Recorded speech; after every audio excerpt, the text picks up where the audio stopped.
In the small, quiet town of Willowbrook, nestled between rolling green hills and a sparkling lake, there was a neighborhood that seemed like it had been pulled straight out of a postcard. The community was called Serenity Shores, and it wasn't your average suburban area. It was exclusive, a place where people with deep pockets lived in beautiful homes, surrounded by perfectly trimmed lawns, flower beds bursting with color, and docks jutting into the water for their boats. Everyone here took pride in keeping things just right, almost obsessively so. And at the center of all this perfection was one person who made sure no blade of grass was out of place: the HOA president. The HOA, or Homeowners Association, was basically the rulebook of the neighborhood.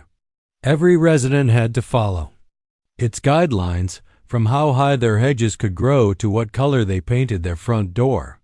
But while most people followed these rules without much fuss, the HOA president acted like she owned the entire place. She ran things with an iron fist, making sure everyone stayed in line, even if it meant nitpicking over tiny details. Her name wasn't important. What mattered was her reputation. People either feared her or admired her, depending on which side of her decisions they landed. One day, a new family moved into the neighborhood. They weren't flashy or loud. They were just looking for a fresh start. The dad, let's call him Raj, had recently gone through some tough times, but finally managed to buy his dream house. It was a stunning property with breathtaking views of the lake. For years, the house had been neglected by its previous owners, but Raj saw potential in it. He imagined turning it into a cozy home where he and his teenage son could build memories together. It wasn't just about having a fancy address. It was about creating a safe haven, a refuge from life's challenges. Raj rolled up his sleeves and got to work. With help from a few local contractors, he fixed up the old house piece by piece.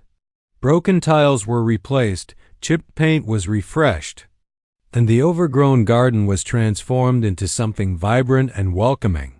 Neighbors would often stop by to check on the progress, curious about the man behind the transformation. Some offered friendly advice, while others simply nodded approvingly. Slowly but surely, Raj began to feel like he belonged, but little did he know, trouble was brewing beneath the surface. You see, living in Serenity Shores wasn't just about following the HOA rules. It was also about navigating the invisible hierarchies within the community. And Raj, being new, hadn't yet learned how things really worked. That is, until one fateful afternoon when he struck up a casual conversation with a neighbor during a weekend barbecue. The neighbor, a middle-aged man with a warm smile, mentioned something offhand that caught Raj completely off guard. "You know," the man said, leaning closer as if sharing a secret, "some folks around here have been talking about your lakefront access." At first, Raj didn't understand what he meant. Lakefront access? Wasn't that part of the property he'd bought? Hadn't the real estate agent assured him that everything from the house to the stretch of land leading down to the water was included in the deal? As the neighbor continued explaining, Raj felt a cold knot form in his stomach. Apparently, the HOA president had quietly reassigned part of his lakefront area to someone else, someone close to her. The details were murky, but the gist was clear. Raj's prized waterfront view, the very thing that had drawn him to the property in the first place, was no longer entirely his. Stunned, Raj decided to confront the HOA president directly. He approached her after a meeting, trying to stay calm despite the anger bubbling inside him. "Can you explain why part of my property has been given away?" he asked, showing her the documents he'd gathered since hearing the news. To his surprise, she barely batted an eye. In fact, she seemed almost amused by his question. "Oh, don't worry about that," she said dismissively, waving a hand as though swatting away a fly. "It's for the greater good of the community. Besides, You weren't using it anyway, were you? Her words hit like a punch to the gut. Not using it? How dare she assume anything about him or his intentions? Raj clenched his fists, fighting the urge to snap back. Instead, he forced himself to remain composed. With all due respect, he replied, his voice steady despite the storm raging inside, that land belongs to me. I paid for it, and I deserve answers. But the HOA president wasn't interested in listening. She brushed him off with a patronizing smile, telling him not to make such a big deal out of a minor adjustment. As Raj walked away, he realized something crucial. This wasn't just about a piece of land. It was about power. About control. And unless he did something drastic, he'd end up losing far more than just his lakefront view.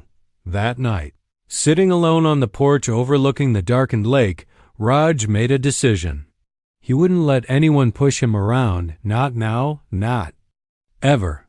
If the HOA president thought she could trample over his rights, she was dead wrong. Little did she know, her actions had awakened something in Raj, something fierce, something determined. And soon enough, she and the entire neighborhood would find out exactly what that meant.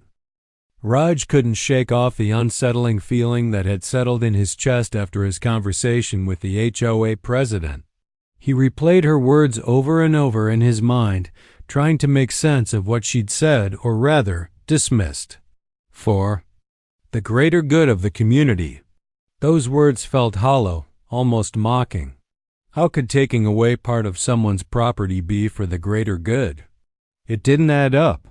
And yet, there was a glaring injustice staring him right in the face. Determined to get answers, Raj decided to dig deeper. The next morning, he reached out to a lawyer friend of his who specialized in property law. Over coffee, Raj laid out everything he knew. The casual remark from the neighbor, the HOA president's dismissive attitude, and the vague notion that some loophole had been exploited. His friend listened intently, nodding occasionally but mostly staying quiet until Raj finished speaking. "This sounds messy," the lawyer finally said, leaning back in his chair. "But if you're serious about fighting this, we need to look at the HOA bylaws and any paperwork related to your property. Sometimes these associations have outdated rules that can be manipulated if someone knows how." Raj nodded. He was more than serious. In fact, he felt a fire burning inside him now, one that wouldn't be extinguished until he got justice. With his friend's guidance, he began gathering every document he could find: purchase agreements, property deeds, HOA guidelines, anything that might shed light on what had happened. What he discovered left him both shocked and furious. Buried deep within the HOA's dusty rulebook was a clause so obscure that even longtime residents probably didn't know it existed. It allowed the board to reassign certain shared spaces like lakefront access if they deemed those areas underutilized. The catch? There was no clear definition of what underutilized actually meant. Essentially, it gave the HOA president free rein to decide who deserved access to prime locations and who didn't. It turned out that Raj's absence from recent HOA meetings had been used against him.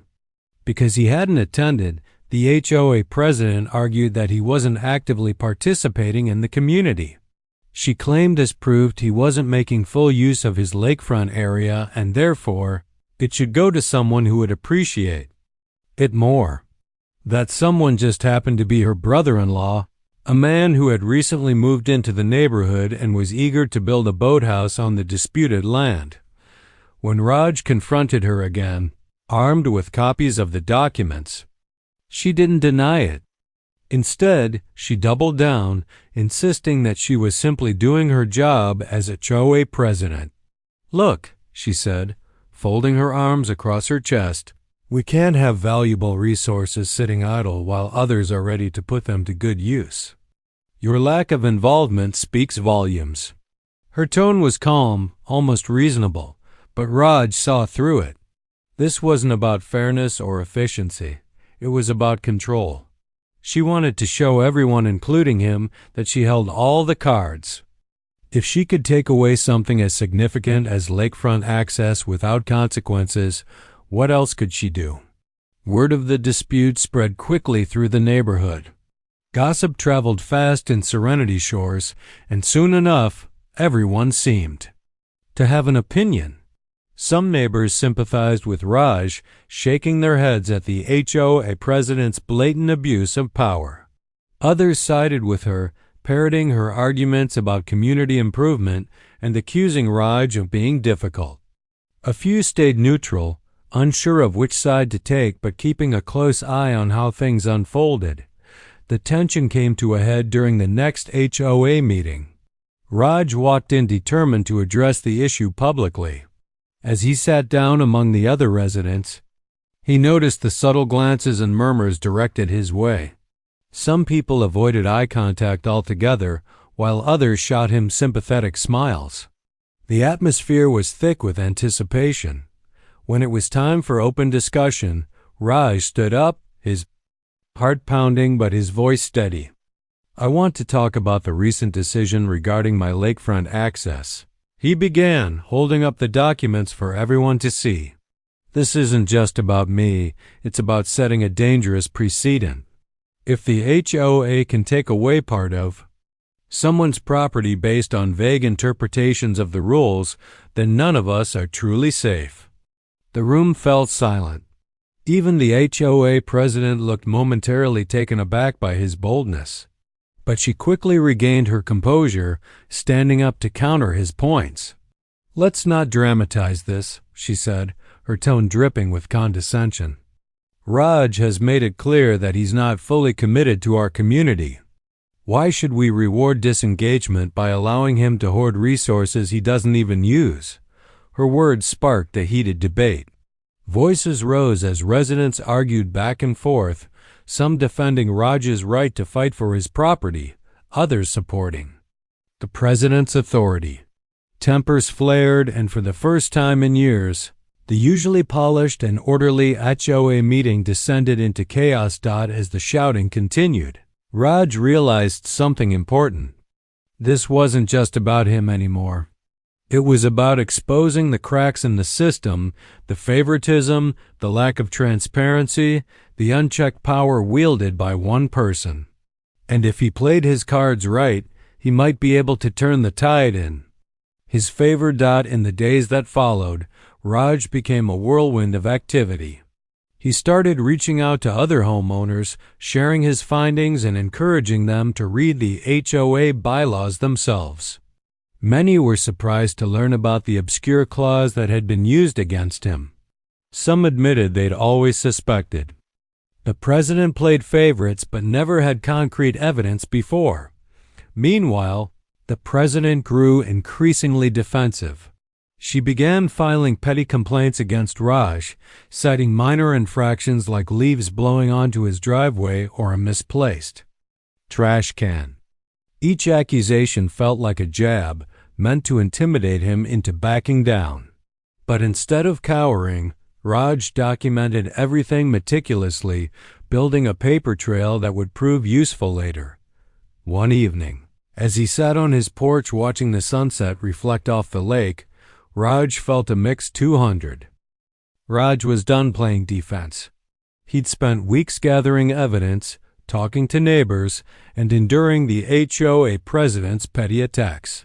Now, it was time to take control of the situation. Sitting on his porch that evening, watching the golden hues of the sunset dance across the lake, he came up with a plan, a bold move that would not only protect his property, but also send a clear message to the HOA president. He wasn't backing down. The idea hit him suddenly, almost like a bolt of lightning. What if he built a fence? Not just any fence, but one that was both functional and striking a statement. Piece that would physically block access to the disputed area while also serving as a symbol of resistance. It wouldn't violate any local zoning laws, and it would make it impossible for anyone else to encroach on his land without crossing legal boundaries. Plus, it would force the HOA president to confront the reality of her actions in a very public way. The next morning, Raj called, a local contractor who specialized in custom fencing.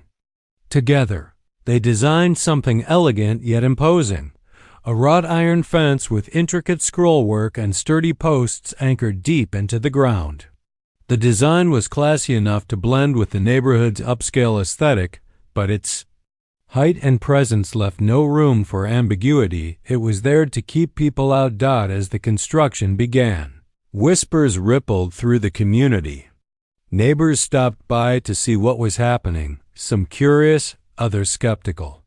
A few even tried to discourage Raj, warning him that the HOA president wouldn't take kindly to such a bold move. But Raj didn't care. He knew this was about more than just a fence. It was about reclaiming his dignity and standing up to someone who thought she could walk all over him. When the fence was finally completed, it transformed the landscape of Raj's property. The once open stretch of land leading to the lake now had a clear boundary, marked by gleaming iron bars that caught the sunlight during the day and cast dramatic shadows at night. Signs reading "Private Property, No Trespassing" were placed strategically along the perimeter, leaving zero doubt about who owned the land.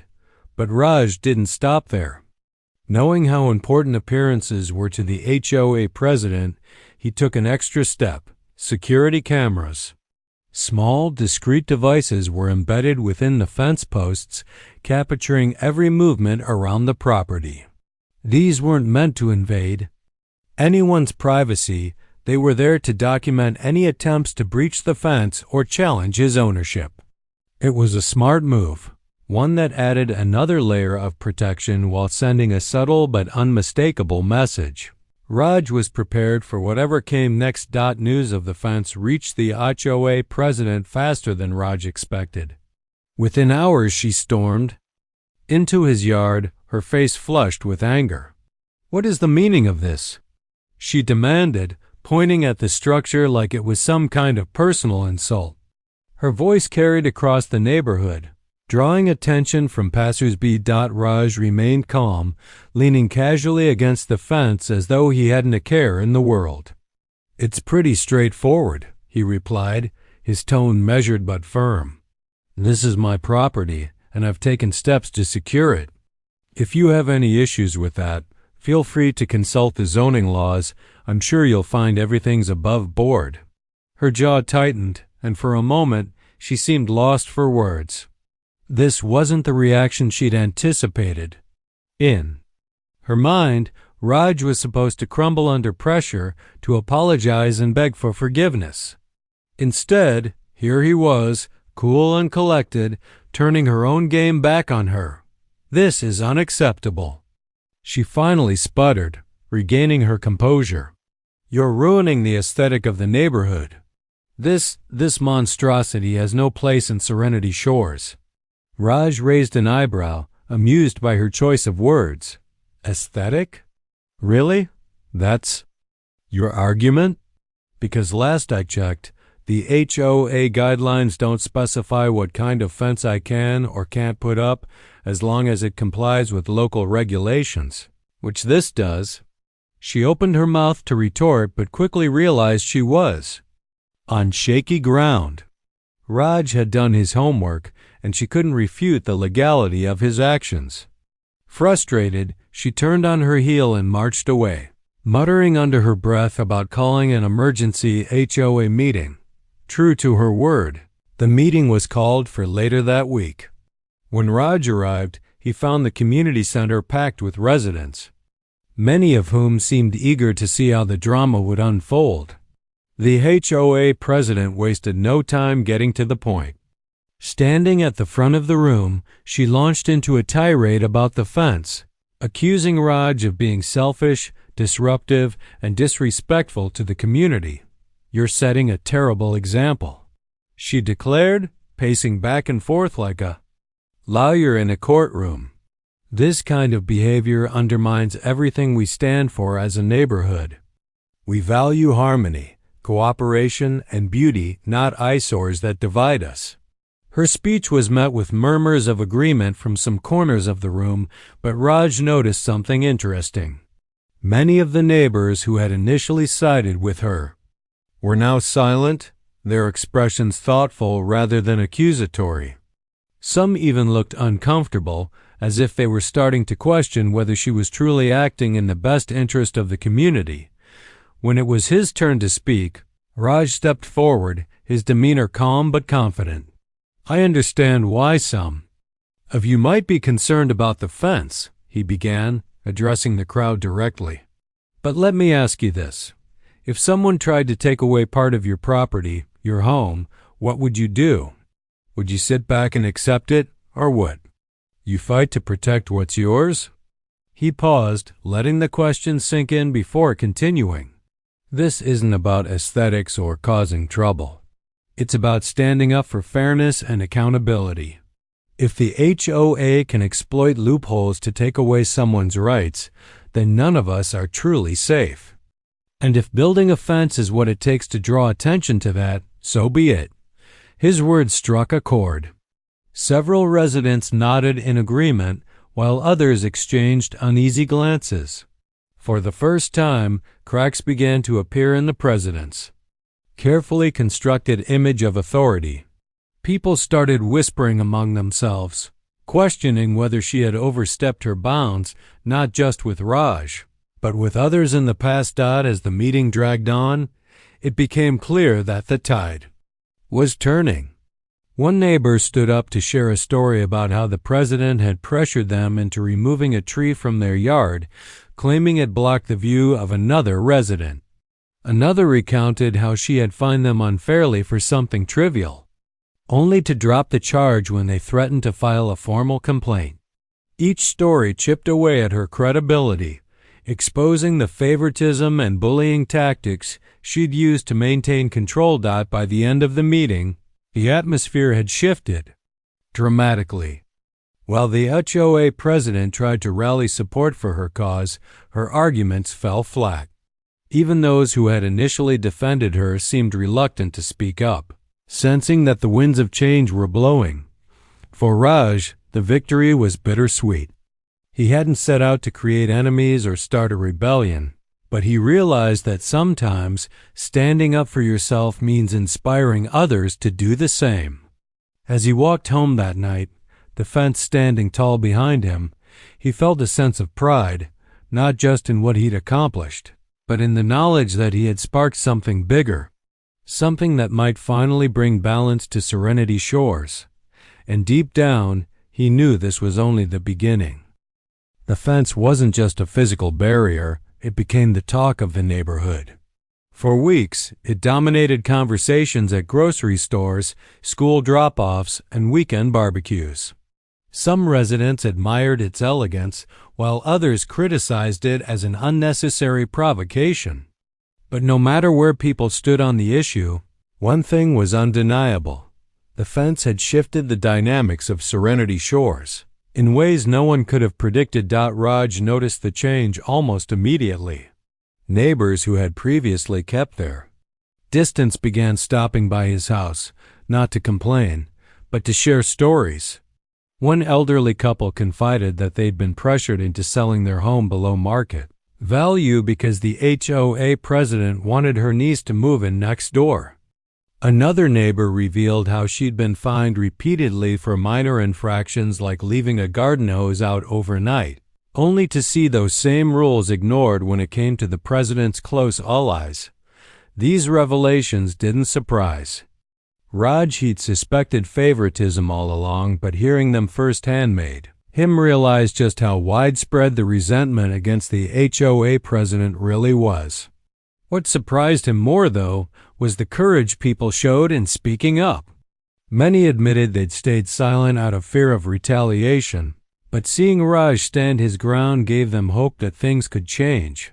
Encouraged by this growing support, Raj decided to take things a step further.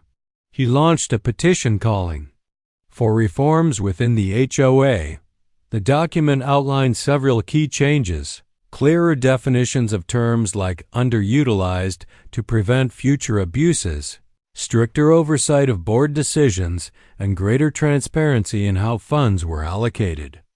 Most importantly, it proposed term limits for board members to ensure no single person could dominate the association indefinitely. Word of the petition spread quickly, thanks in part to social media. Raj created a private Facebook group for concerned residents where they could discuss issues anonymously and strategize without fear of backlash. Within days, dozens of neighbors joined, sharing their frustrations and offering suggestions. Some even volunteered to help canvass the neighborhood, gathering signatures and spreading awareness about the need for reform. Meanwhile, the HOA president grew increasingly desperate. She tried to downplay the growing unrest, dismissing the petition as a minor disturbance stirred up by a handful of troublemakers. But her usual tactics of intimidation weren't working anymore. When she filed another frivolous complaint against Raji, this time alleging that his mailbox was leaning slightly crooked, he responded with a simple email attaching photos of other mailboxes in worse condition. Her attempt to embarrass him backfired spectacularly, earning her ridicule from several residents who saw through her antics. In a last-ditch effort to regain control, she organized a community cleanup day, hoping to distract everyone from the mounting criticism. Flyers were distributed, promising refreshments and prizes for participants, but turnout was dismal. Only a handful of loyalists showed up, and even they seemed half-hearted in their efforts. As Raj drove past the event later that afternoon, he couldn't help but chuckle at the sight of the president standing alone near a folding table laden with uneaten donuts and bottled water. The turning point came during a routine inspection by the county zoning board. A few weeks earlier, Raj had quietly filed a request for them to review the HOA's practices, citing concerns about potential violations of fair housing laws. The timing couldn't have been better. When inspectors arrived unannounced, they found numerous irregularities, including improperly documented transactions and inconsistent enforcement of rules. While none of these issues directly implicated the HOA president, they cast serious doubt on the legitimacy of her leadership. Of the zoning board's findings sent shockwaves through the community. Residents who had remained neutral up until now began questioning whether they'd been too quick to trust her judgment. Even some of her staunchest supporters started distancing themselves, fearful of being associated with any wrongdoing.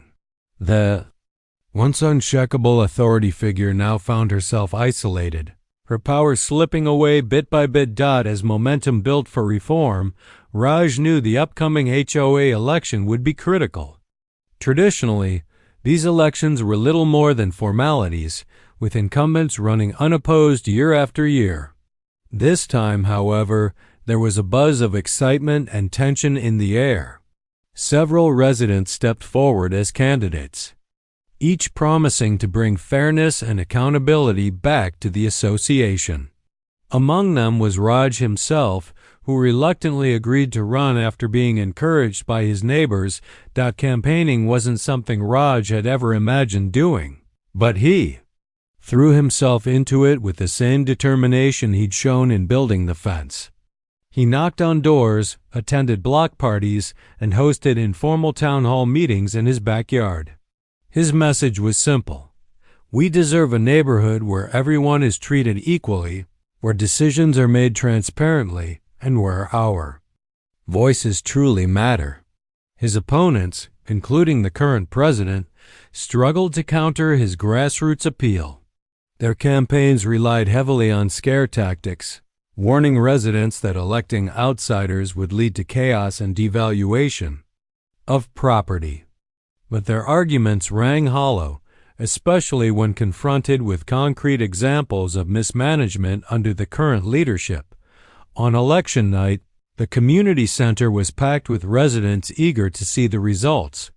Tension hung thick in the air as votes were counted. The president sat stiffly at a front table, clutching a pen like it might somehow ward off defeat. Raj, meanwhile, stood near the back of the room, surrounded by friends and supporters. Despite his outward calm, his heart raced.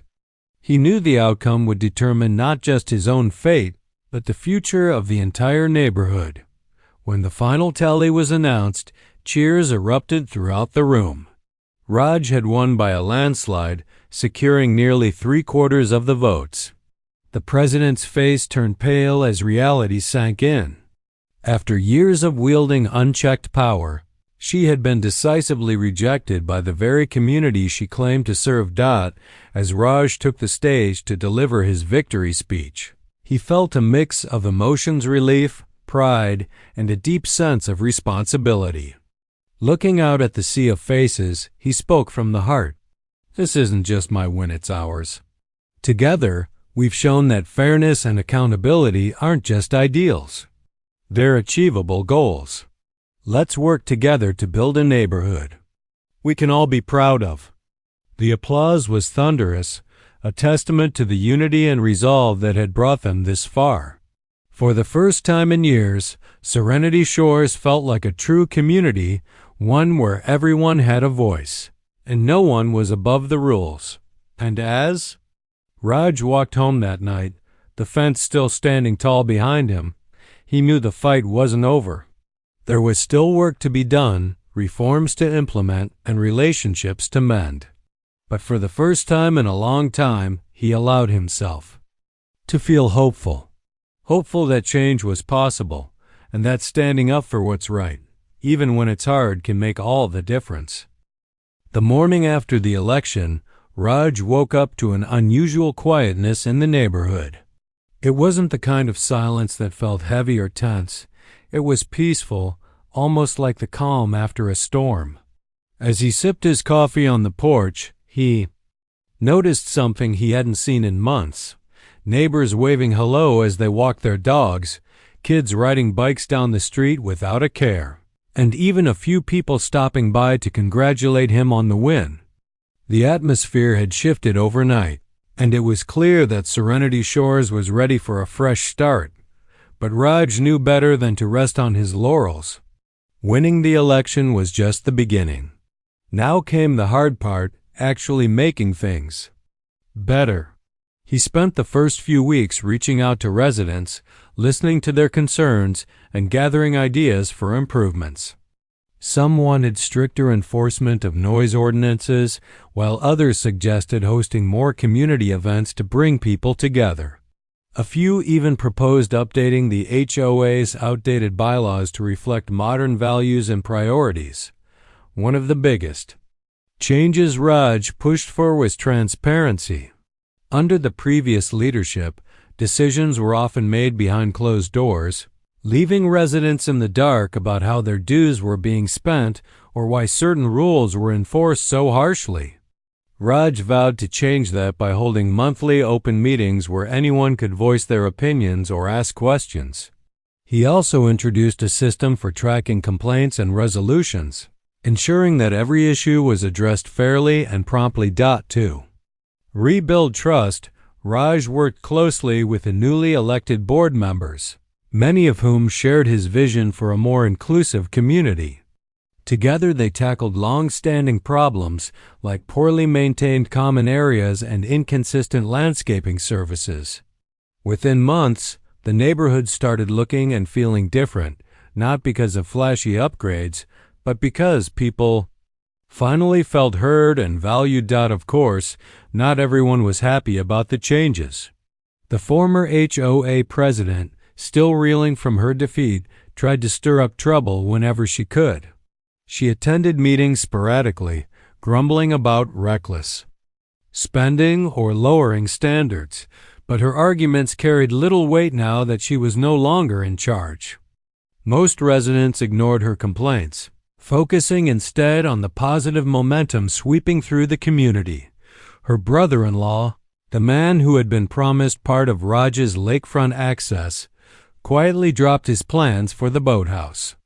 Without the backing of the HOA president, he realized there was no point in pursuing something that clearly didn't belong to him. Instead, he sold his property and moved out of the neighborhood, citing personal reasons. His departure marked the end of a chapter that had caused so much tension and signaled the start of a new one. As spring approached, Raj organized the first annual Serenity Shores Community Day, a celebration designed to bring everyone together. There were food trucks, live music, games for kids, and even a small farmers market featuring local vendors. The event was held near the lake, and for the first time in years, the waterfront area buzzed with laughter and joy. Residents who had once avoided each other now chatted freely, sharing stories and forming connections they might never have otherwise made. Standing at the edge of the crowd, Raj watched it all unfold with a sense of pride. The fence he'd built, the same fence that had sparked outrage and debate, now stood as a symbol of resilience and unity. It hadn't divided the community. If anything, it had brought them closer by forcing them to confront uncomfortable truths and demand accountability. Later that evening, as the sun dipped below the horizon and cast a golden glow over the lake, Raj found himself reflecting on how far they'd come. When he first moved into Serenity Shores, he'd been an outsider, unsure of whether he'd ever truly fit in. Now, he was leading a movement that had transformed not only the neighborhood, but also the lives of its residents. He thought back to the countless late nights spent poring over documents, the heated arguments during HOA meetings, and the moments of doubt when he wondered if standing up for himself was worth the fight. Looking around at the smiling faces and hearing the sound of laughter echoing across the water, he knew the answer was yes. Every struggle, every setback had been worth it. The following week, Raj received a letter in the mail. At first glance, it looked like any ordinary piece of correspondence, but when he opened it, he felt a lump rise in his throat. It was from the elderly couple who had been pressured into selling their home. They wrote to thank him for everything he'd done, saying that his courage had inspired them to take action against unfair practices in their new neighborhood. Enclosed with the note was a photo of the two of them standing proudly in front of their new house, surrounded by blooming flowers. That simple gesture reminded Raj of why he'd fought so hard, not for recognition or revenge, but because doing the right thing mattered. It wasn't about winning or losing.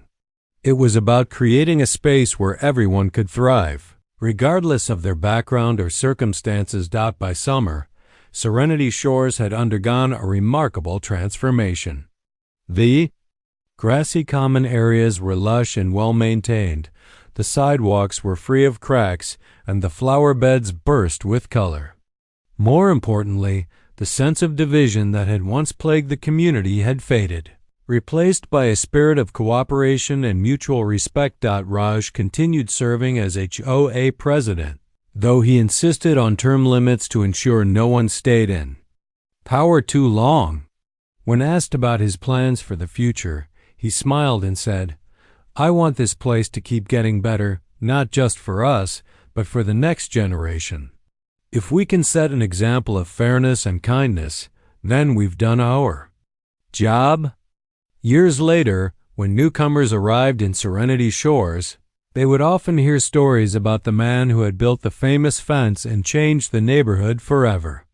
To some, it was just a piece of history, a quirky anecdote told over dinner parties.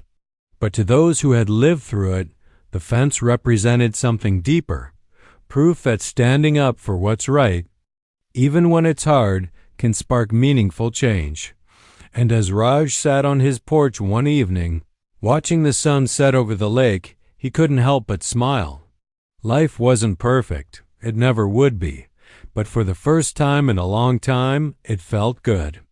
Really good.